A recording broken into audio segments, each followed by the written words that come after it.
గారు 16 నెలల పరిపాలన ముఖ్యమంత్రిగా ఆయన ప్రమాణ స్వీకారం చేసినప్పటి నుంచి ఈ రాష్ట్రంలో మనందరం చూస్తున్నాం. రైతులు నష్టపోయారు, కార్మికులు ఇబ్బందులు పాలయ్యారు, ముఖ్యంగా యువత ఉపాధి కోల్పోయారు, మహిళలైతే ఆర్థికంగా నష్టపోయారు. ఎందుకంటే ఈరోజు ఈ ముఖ్యమంత్రి ఏదైతే సంక్షేమ పథకాలు అని చెప్పి మహిళలకి అకౌంట్స్లో డబ్బులు వేస్తున్నారో, ఆ సంక్షేమ పథకాలు ఏదైతే ఉన్నాయో అవన్నీ కూడా ఈ రాష్ట్ర మంత్రులు తీర్మానాల వల్ల అంటే కోరస్ పాడుతుంటారు. ఏ ఒక్క సంక్షేమ పథకం రిలీజ్ అయినప్పుడల్లా మా ముఖ్యమంత్రి జగన్మోహన్ రెడ్డి గారు భారతదేశంలోనే ఏ ముఖ్యమంత్రి చేయని విధంగా, ఏ ముఖ్యమంత్రి ప్రవేశపెట్టని విధంగా సంక్షేమ పథకాలు ప్రవేశపెడుతున్నారని చెప్పి మంత్రులందరూ, ఈ రాష్ట్ర మంత్రులందరూ కూడా, మా ఎమ్మెల్యేలు కూడా ఈ భజన చేస్తుంటారు. మేము అడుగుతున్నాం, ఈ సంక్షేమ పథకాలన్నీ కూడా ఏదైతే ఈరోజు మీరు ఇస్తున్నారో ఇవి గతంలోనే చంద్రబాబు నాయుడు గారు ప్రవేశపెట్టారు. సంక్షేమ పథకాలని అమలు పరుస్తూ వాటిని పేర్లు మార్చారు, అంతే తప్ప కొత్త సంక్షేమ పథకాలు ఏమి చేసింది లేదు. ఏ సంక్షేమ పథకాలు, రైతు సంక్షేమ పథకం మేము ఇచ్చాం, దాంట్లో మీరు కూడా రైతు భరోసాను పెట్టుకున్నారు. అదేవిధంగా ఎన్టీఆర్ హౌసింగ్ స్కీమ్ ఉంది, ఇప్పుడు వరకు ఇవ్వలేదు, కానీ వైఎస్ఆర్ హౌసింగ్ స్కీమ్ పేరు పెట్టుకోబోతున్నారు. అదేవిధంగా చేనేత కార్మికులకు కూడా పెన్షన్స్ ఇచ్చాము, అన్నీ ఇచ్చాము. మీరు జగనన్న నేస్తామని పెట్టుకున్నారు. 1100 చంద్రబాబు నాయుడు గారు కాల్ సెంటర్ పెట్టారు, 24 hours వర్క్ చేసింది. మీరు స్పందన అన్నారు, కానీ ఏ స్పందన లేదు. సో ఇలాంటి సంక్షేమ పథకాలు దాదాపు అంటే అన్నీ కూడా చంద్రబాబు నాయుడు దగ్గర నుంచి కాపీ కొట్టారు ఈ ముఖ్యమంత్రి. ఈ కాపీ కొడుతూ ఇంకా కొన్ని సంక్షేమ పథకాలను అయితే వదిలిపెట్టేశారు. పెళ్లి కానుక అన్నారు, ఇంకా పేరుకి తప్ప ఒక పెళ్లి కానుక కూడా ఇవ్వలేదు. అదేవిధంగా మా నాయకుడు పండగల కానుకలు ఇచ్చాడు, మీరు ఇప్పటి వరకు ఏమీ ఇవ్వలేదు. చంద్రన్న బీమా అన్నారు, దాన్ని కూడా చాలా కోతలు పోస్తూ వస్తున్నారు. ఇలా పథకాలను చెప్పుకుంటూ పోతే మా నాయకుడు ఇచ్చిన పథకాల కన్నా గొప్పది ఏది కావు. కానీ మీరు ఏ విధంగా ఎన్నికల్లో మా మహిళలను మోసం చేశారో, మా మహిళలకు ఏ ఆశలు చూపించారో మళ్ళీ మోసం చేస్తున్నారు. ఈ పథకాల ద్వారా మోసం చేస్తున్నారు. ఎందుకంటే ఈరోజు రాష్ట్ర పరిస్థితి ఏ విధంగా ఉందంటే, రాష్ట్ర ఆర్థిక వ్యవస్థ ఎంత కూలిపోతుందో ప్రజలకు ఎప్పుడైనా చెప్పారా? ఈ మంత్రులకు తెలీదా? బడ్జెట్లో మీరు ఎన్ని కోట్లు పెట్టారు, ఇప్పుడు ఎంత అప్పులు చేశారు అంటే రాబోయే రోజుల్లో తప్పకుండా ఆర్థిక సునామీ రాబోతుంది.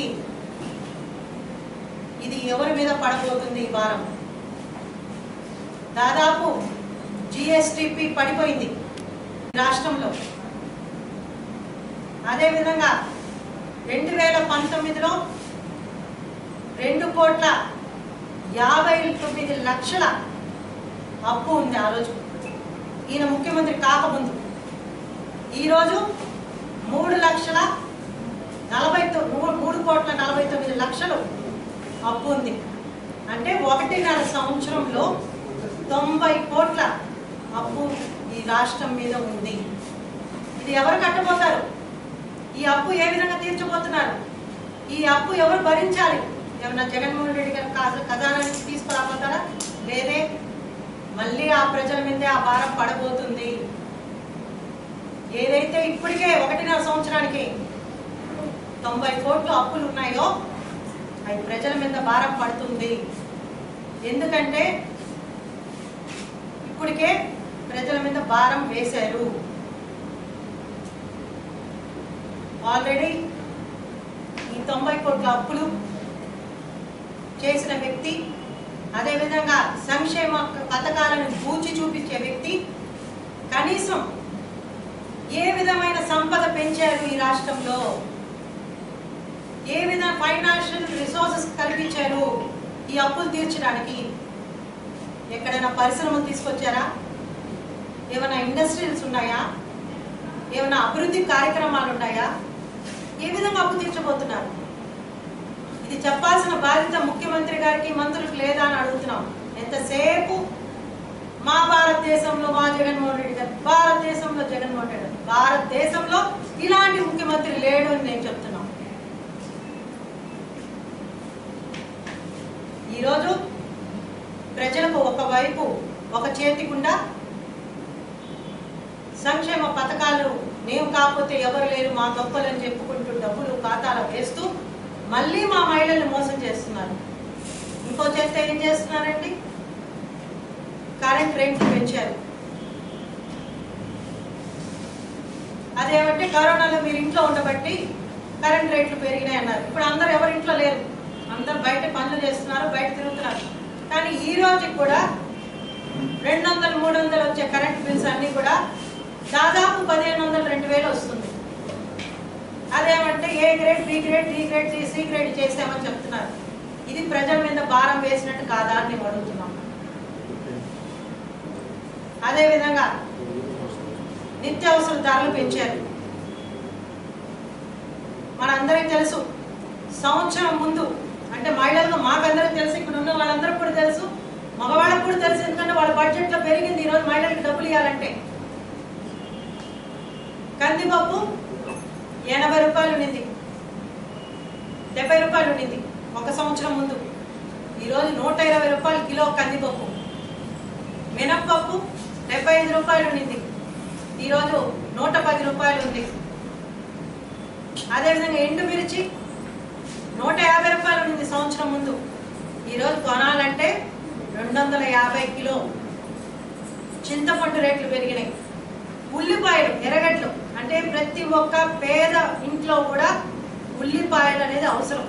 ఆ ఉల్లిపాయ ధరలు ఎలా ఉన్నాయంటే, మొన్న కరోనాలో కూడా నేను కూడా 100 రూపాయలకి 7 కేజీలు తెప్పించుకున్నాను. ఈరోజు 100 రూపాయలకి 1 కేజీ 70 రూపాయలు. మంచి నాణ్యమైన ఎర్రగడ్డ కొనాలంటే కేజీ 70 రూపాయలు ధర కలుగుతుంది. ఇవన్నీ ప్రజలకు భారం కాదా? వీటిని ఎందుకు పట్టించుకోవట్లేదు? అదేవిధంగా మద్యం గురించి ఏం చెప్పారు? ఎన్నికల్లో పూర్తిగా నిషేధిస్తాము అన్నారు. మద్యం రేట్లు పెంచారు. ఎవరైతే మద్యం తీసుకుంటున్న కుటుంబాలు ఉన్నాయో మేము చెప్తున్నామంటే, ఈరోజు మీకు డబ్బులు వచ్చాయని ఆనందపడబాకండి దయచేసి మహిళలు. మీకే తెలియకుండా దాదాపు సంవత్సరానికి 30-40 వేలు మద్యం మీద మీ కుటుంబం నుంచి డబ్బులు తీసుకుంటుంది ఈ ప్రభుత్వం. అదేవిధంగా ముఖ్యంగా కూరగాయల ధరలు పెరిగినాయి. టమాటోస్, వంకాయలు ఇవన్నీ కూడా పెరిగినాయి. ఇవన్నీ వాస్తవాలు. ఎందుకంటే అందరికి తెలుసు. కోడిగుడ్డు ధర అంటే కరోనాలో గుడ్లు, చికెన్ తింటే మంచిదన్నారు. మొన్నటి దాకా 3 రూపాయలు ఉన్న గుడ్లు ఈరోజు 6 రూపాయలు పలుకుతుంది.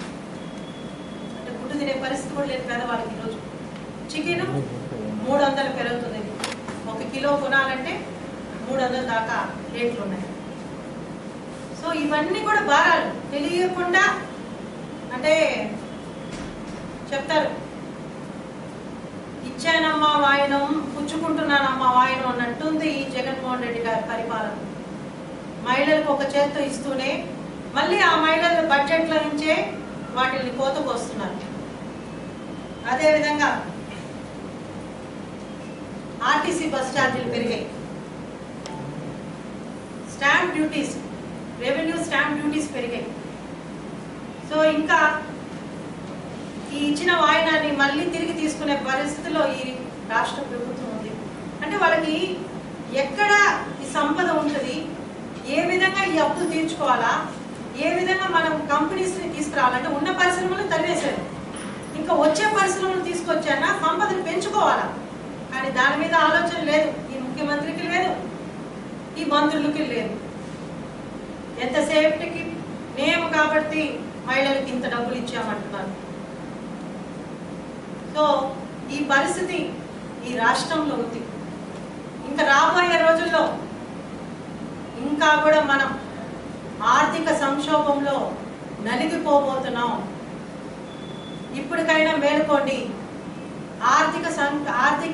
ఆర్థికంగా దాన్ని ఏ విధంగా డెవలప్ చేస్తే మంచిదో కనుక్కోండి. అందుకే ఈరోజు దాదాపు మనకు తెలిసి ఈరోజు నీతి ఆయోగ్ వాళ్ళు ఈపీఐలో ఈరోజు మన ప్రభుత్వం మన రాష్ట్రం 20వ స్థానంలో ఉంది. అంటే ఎక్స్పోర్ట్ దాంట్లో ఎందుకుంది? ఏముంది ఎక్స్పోర్ట్ చేయడానికి? మనకు తెలిసినంత కూల్ చేయడమే కదా, ఎక్స్పోర్ట్ చేయడం కాదు. ఉన్నదాన్ని కూల్ చేయడం, చంద్రబాబు నాయుడు గారు పెట్టిన పథకాలని అమలు పరచకుండా ఆపేయడం, ఇది తప్ప ఇంకా లేదు. కాబట్టి మనకు స్థానం ఎక్కడ ఉంది? మొన్నే ఈరోజు సర్వే జరిగింది నీటి ఆయోగ్ వాళ్ళు, 20వ ప్లేస్లో మనం ఉన్నాం.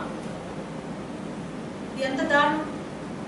వీటి మీద కాన్సన్ట్రేషన్ చేయకుండా, ఇవ్వాల్సిన ఇల్లుల మీద కాన్సన్ట్రేషన్ చేయకుండా, ఇంతెందుకు మొన్న ఇచ్చారు విద్యా కానుక, ఇది మేము కూడా బడి బాటలో ఇచ్చాం, ఇదేం పెద్ద గొప్ప కాదు.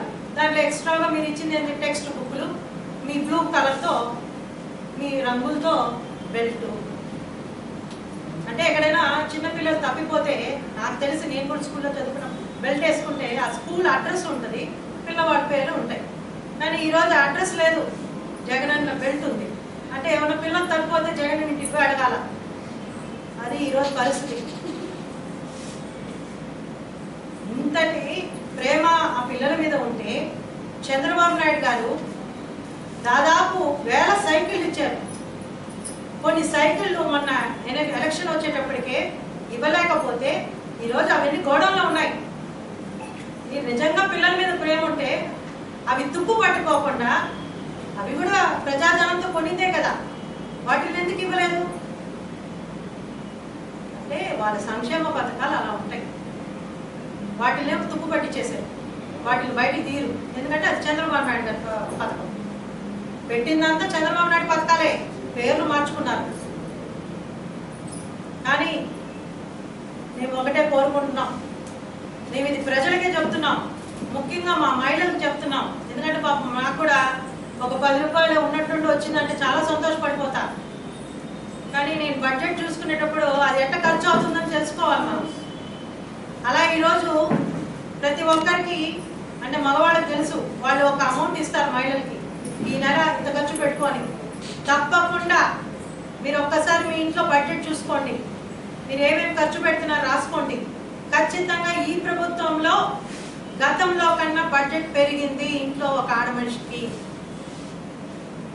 అది ఈరోజు ఈ ప్రభుత్వ పరిస్థితి. దీన్ని పట్టించుకోకుండా, వనరులు తీసుకురాకుండా, సంపదను సృష్టించుకోకుండా, ఆర్థికంగా మనం ఏ విధంగా ఈ రాష్ట్రాన్ని ముందుకు తీసుకెళ్లాలన్న ఆలోచన లేకుండా ప్రాజెక్ట్స్ ఆపేసి మనకు తెచ్చిపెట్టింది అప్పులు మూట. కానీ చెప్పుకునేదేమో ఒక చేత్తో నేను ఇచ్చేసానని, ఇంకో చేత్తో నువ్వు లాక్కుంటున్నావయ్యా. అది మా మహిళలకు తెలియట్లే. మళ్ళీ ఎక్కడ మోసపోతారో మా అక్క చెల్లెళ్ళు. అందుకోసమే మీరు ఒక్కసారి దయచేసి ఈ రాష్ట్రంలో పెరిగిన వస్తువులు ఏదైతే ఉన్నాయో, అది నిత్యావసరాల ధరలు కానివ్వండి, ఆర్టీసీ బస్ ఛార్జీలు కానివ్వండి, ముఖ్యంగా పెట్రోల్ డీజిల్ ధరలు మర్చిపోయాను. గతంలో ఒకసారి జగన్మోహన్ రెడ్డి గారి పాదయాత్రలో చూసా, ఏమ్మా మీకు బండ్లు ఉన్నాయా? ఏం తల్లి నీకు కూడా ఇంత స్కూటర్? పెట్రోల్ డీజిల్ ధరలు ఎంత పెరిగిపోయినాయమ్మా, పక్క రాష్ట్రాల నుంచి తెప్పించుకుంటున్నారు.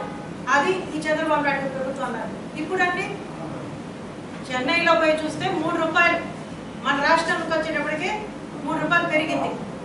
నేను కూడా మన చెన్నైకి వెళ్ళాను షాపింగ్కి. వస్తా ఫుల్ ట్యాంక్ బట్టలు ఆయన ఎందుకు ఆంధ్రాకి పోతే కొత్త తగ్గదు కదా అంటే నేను బడ్జెట్ చూసుకున్నాం.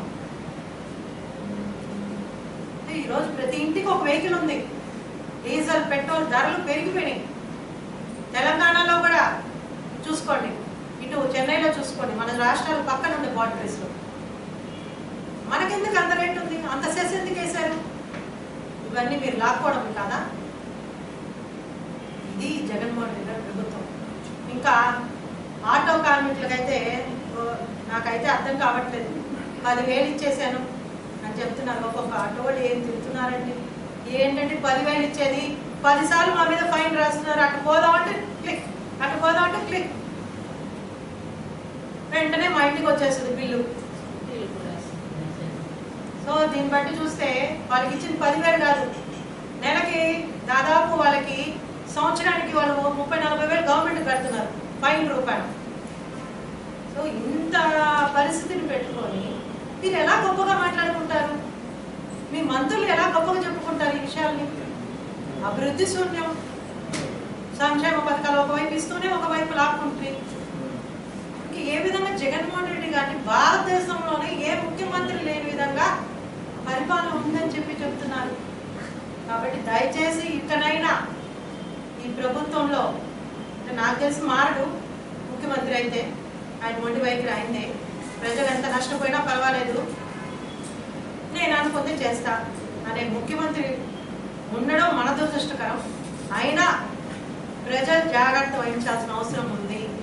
రాబోయే రోజులన్నీ కూడా కష్ట పరిస్థితుల్లో మనం ఉండబోతున్నాం,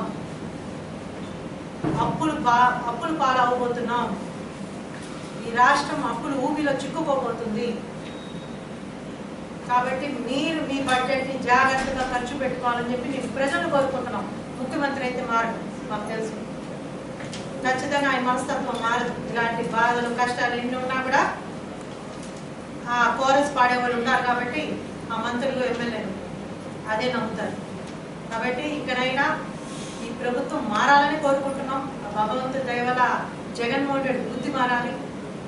ఈ కాపీ కొట్టే సంక్షేమ పథకాలు కాకుండా ప్రజలకు ఉపయోగపడేవి ఏదైనా ఉంటే ఇవ్వమని చెప్పి కోరుకుంటూ నేను అందరి దగ్గర సెలవు తీసుకుంటాను.